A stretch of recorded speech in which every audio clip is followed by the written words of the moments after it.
Good morning, gang. A lazy Friday morning here in the Von Chilla household. But I want to make a contest entry to the DOOM-DEEZ 200 subscriber contest. Love these guys, the Doom 143 and Fredeez 562. Hey, congratulations, my friends, on your 200 subs. And good Lord, you're both already rolling past 200 now. Fantastic. I love both your channels. I truly do. And it's worth noting that as a hardcore cover collector myself, I love the and can identify with the direction that you're taking your collections in. I put a comic book in my hand, and to me it's like it's an art object. You hold it in your hand and it's like, my God, isn't that wonderful? Yeah. And again, even though I've been, buying comics from the late 60s and the early 70s as just a toddler and into elementary school and all that. Even though I've been buying comics all these years, I've been exclusively a cover collector since around 1990.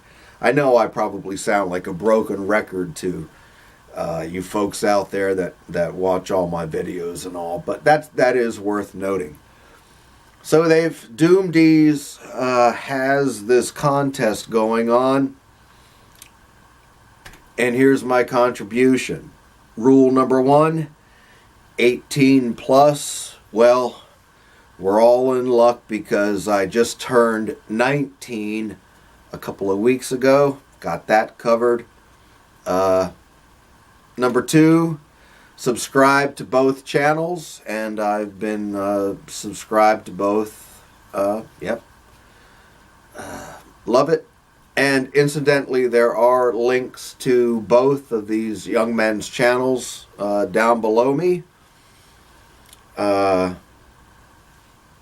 Sharing the channels, yeah, I think that was another one of the criteria of the contest, to share the channels. And even if it weren't part of the contest, I would have shared them anyway because they're wonderful, and I encourage everyone to check them out.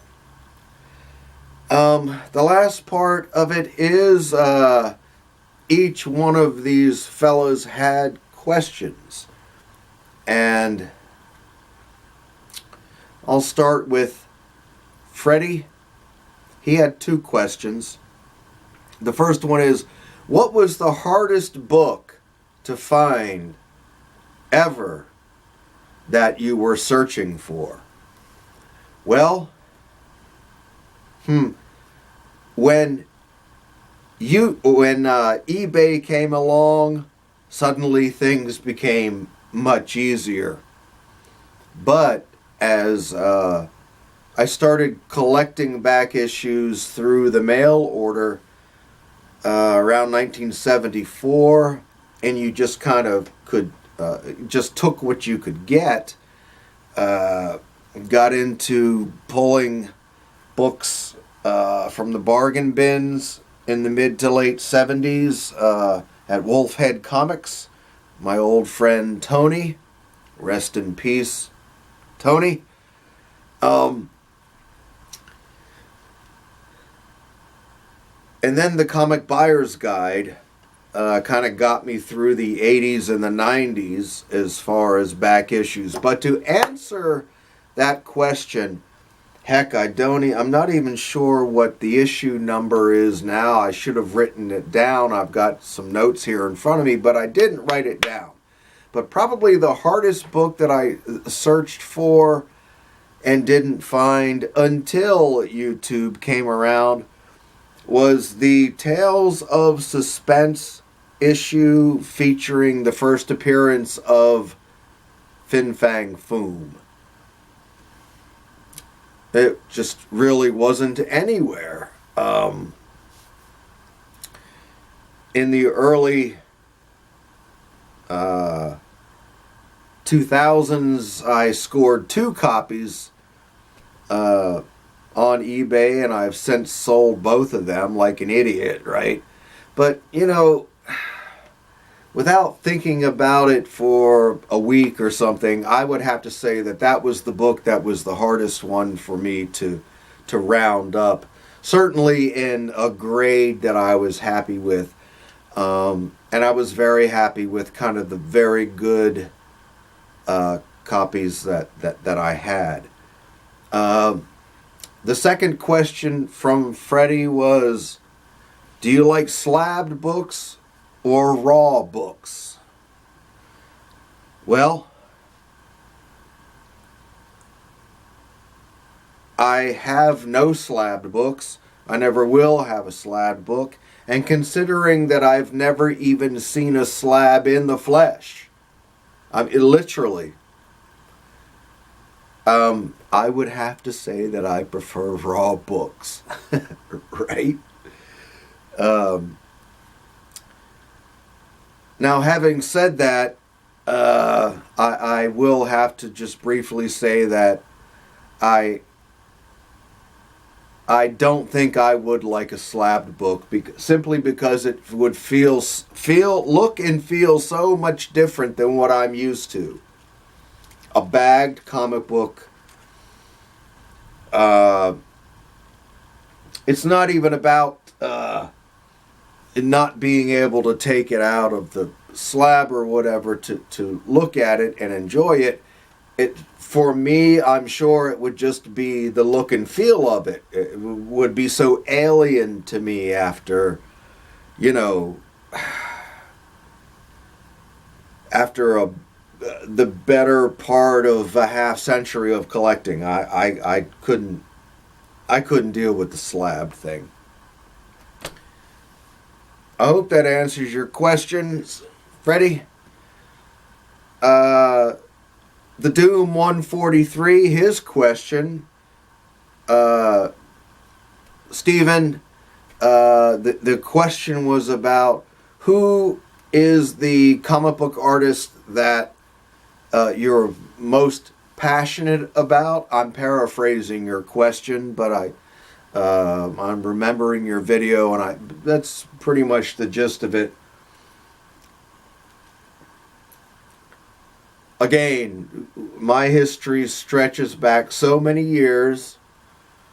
I will qualify my answer by saying that Neil Adams, when I was a little boy and in the 70s and got into high school in the 70s, Neil Adams was like the god.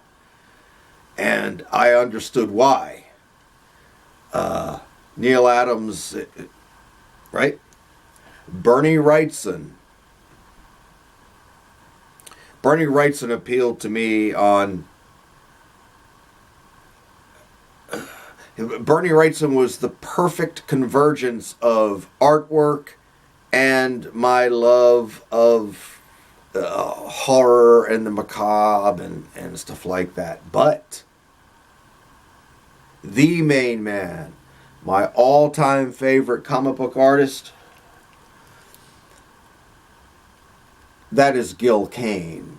And I know this doesn't come as a surprise to my longtime viewers, but Gil Kane was absolutely inescapable in the 1970s. He produced hundreds, literally hundreds of covers. And I'm going to show more than 5 books here quickly, just because I pulled out this stack. But Gil Kane is just at the heart and soul of so many beloved books over my lifetime. He was absolutely individualistic. A Gil Kane cover is very, very recognizable.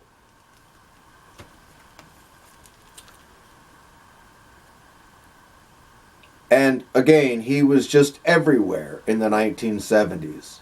Every month I went to the newsstand, and every month there were just Gil Kane covers all over everything.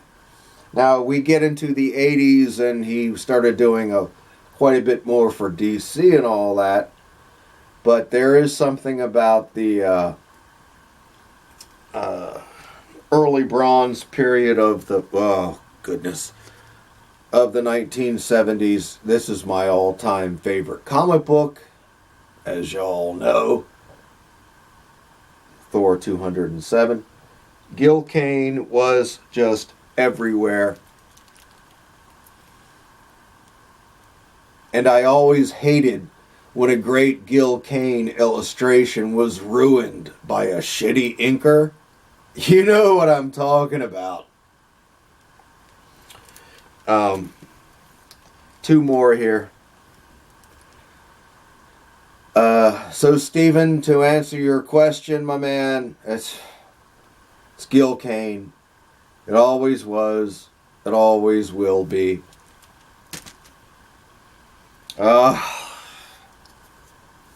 Folks, my beloved Creatures on the Loose 16. At one time I had about 22 or 25 of these books, copies of this issue. And I love sending this one out, copies of this one out, gifting this book. Also, I love gifting my Thor 207 also, just because they're so beloved to me. Anyway, there you go, guys. There's my entry. Very, very generous with your prizes, and I love the spirit of the collaboration. That's just fabulous. I don't think I've ever seen a contest quite like this one. Again, it's the DOOM-DEEZ 200 subscriber contest. Links to both of these wonderful channels will be down below me. Please, everyone, go check them out. And Freddie and Steven, I hope you liked this video. I'm sure with this short stack of Gil Kane covers, I'm sure you like that part anyway. So, thanks for watching. Good luck, everybody, on the contest. I'll be watching this with great interest. And I'll see you all later. Bye-bye.